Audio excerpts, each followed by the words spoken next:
Salut à toi et bienvenue sur la chaîne. Je te retrouve aujourd'hui pour te partager l'une de mes recettes préférées, la recette des biscuits Anzac. Avant de te laisser avec la recette, je voulais te partager l'histoire qui se cache derrière les biscuits. Ce sont donc des biscuits australiens néo-zélandais. Cette recette est très ancienne, elle date de la Première Guerre mondiale. C'étaient les femmes des soldats australiens et néo-zélandais qui préparaient ces biscuits-là pour les soldats, pour leurs maris, donc pour la guerre, pour l'armée. Ce sont donc des biscuits de l'armée.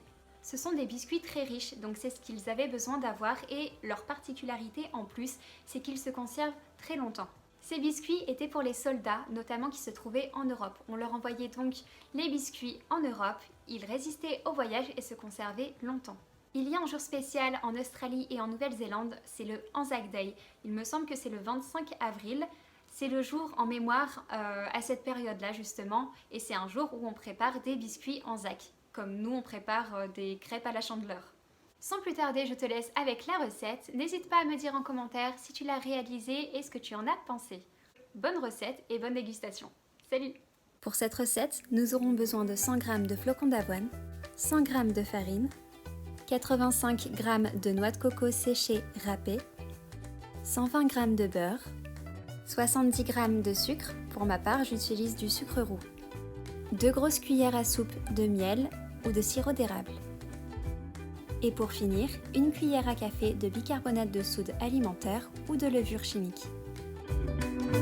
Pour commencer, préchauffe ton four à 185 degrés. Je vais ensuite verser dans un récipient tous les aliments secs, le sucre, la farine, la noix de coco râpée et les flocons d'avoine. Je mélange le tout.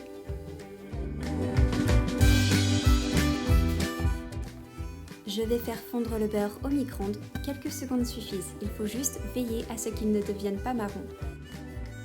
Une fois le beurre fondu, j'y ajoute les 2 cuillères à soupe de miel, à savoir que dans la vraie recette, c'est du sirop d'érable.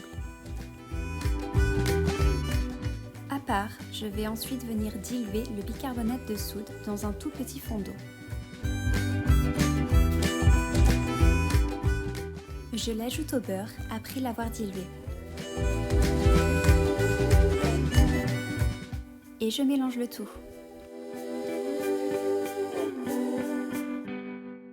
J'ajoute ensuite le beurre au reste de la préparation. Et je mélange le tout bien énergiquement.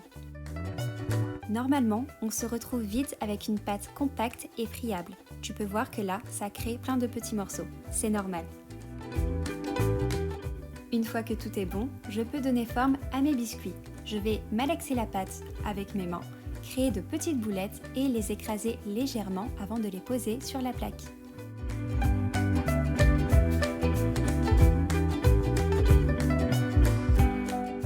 Veille à bien espacer tes boulettes pour que lors de la cuisson, les biscuits ne se collent pas entre eux. Avec cette préparation, tu peux normalement faire une quinzaine de biscuits. J'enfourne et je laisse cuire 10 à 11 minutes, à surveiller de temps en temps.